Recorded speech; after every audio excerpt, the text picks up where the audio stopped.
Alright, this video is probably a short one. I want to show you one of my favorite gadgets and how to get rid of your Keurig if you want to, even your regular coffee pot.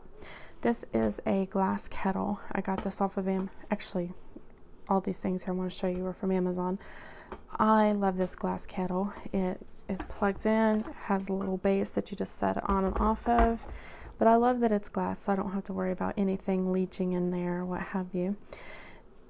The replacement for my coffee pot is what's been surprising me the most, is this little gadget here. Let me see if I can get a better grip. I'm not using a tripod, so I'm sorry. This is a filter, and it's got little teeny tiny holes in it. And the filter comes out. It did have a little rubber piece here that I accidentally pulled it off of, and I've lost that, but I don't care. The little filters, as you can see, cone shaped like a lot of traditional coffee pots are, and it sets in this little frame to help keep it stable. You can buy the filter without the frame, but I totally recommend the frame. The reason why is all you do is you put your coffee in there and then your cup, and I'm using a big jar. This is a quart jar. I'm using the big one so you can see that it actually will sit right up on top of there and stay nice and balanced. So you could make a good bit of coffee. You could even do a half gallon of it if you want, which is like very similar to probably even more than a regular coffee pot. Or you can make one small cup at a time. Let me grab this down here, sorry. Here's a really little cup. And the nice thing is this fits onto the little cup, it fits onto the big. So you can put just a little bit of coffee in there for this size of a cup. I hope you can see. Or you can do more coffee and then make a bigger amount. And then with your electric kettle, and there's lots of different types. There's very cheap ones. I think this one was about $20, $25 or something, that range when we bought it. I don't know what it is now. I will link below to the Amazon links so you can check this stuff out or find your own version. Maybe you don't like glass, maybe you want stainless steel. Totally cool.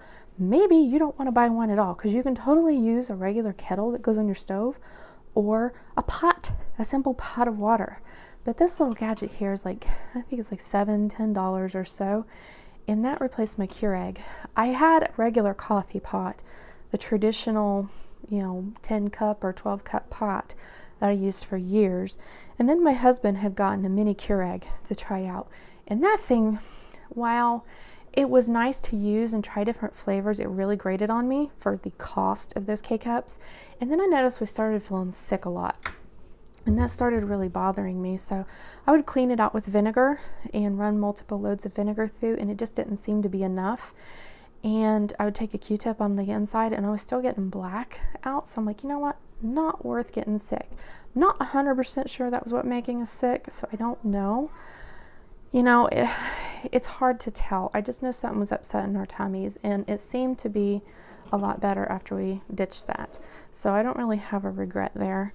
I like this much better because I can completely clean it. I can put it in the dishwasher. I can soak it, whatever I need to do. You can take a good brush in there. And I don't know if you can see, that mesh is really, really fine. And it just does a good job. The coffee goes through slowly, but not too slowly. It's very much like a drip coffee maker would do. You just pour your water over and it will fill up. Just don't overfill. And it will slowly seep through, and it'll brew you a great cup of coffee. I love that. And I really don't miss the Keurig, and especially the expensive cups. The fact that I had that unknown with, was that mold? Was it just coffee grind? I don't know, but it was kind of up on the inside, and it was really grossing me out. So for better or worse, I don't recommend a Keurig, but that's me. It's up to you. Maybe you haven't had that problem. I don't know. Clean them frequently if you do, is my biggest recommendation. I know people love the different flavors they can get.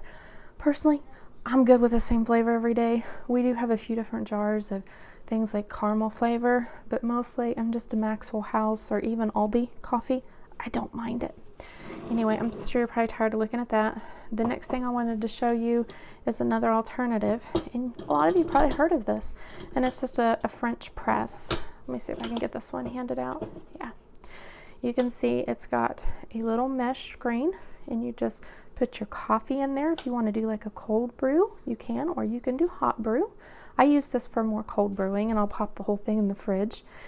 You can put your coffee in there, you put your little mesh filter, and slide it down, and then you pour. I am totally not left-handed, guys. Terrible at this. But you put your stuff in there, and then you can push that down, and it pushes the grains or tea leaves if you happen to be using it for loose leaf tea, which we do like that too. So you can put that in there and then pour, and then you're good to go. And this is also not very expensive.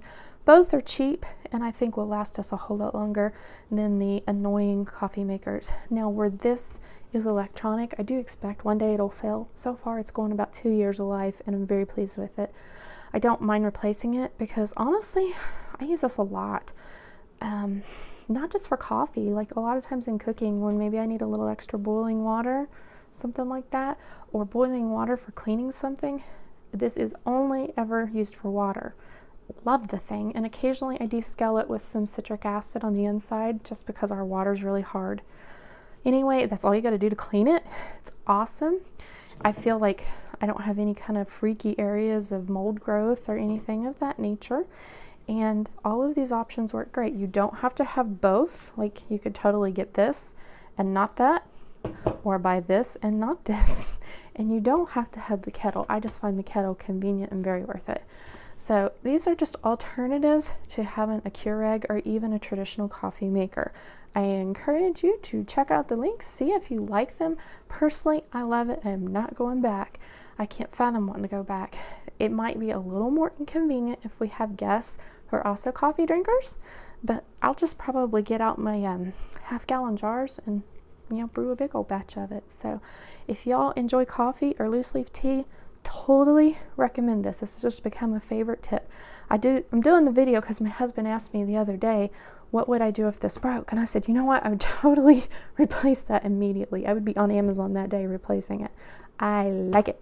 Anyway, I just thought I would share. I like learning tips like this and stuff from other people, so I thought you guys might enjoy. Have a blessed day.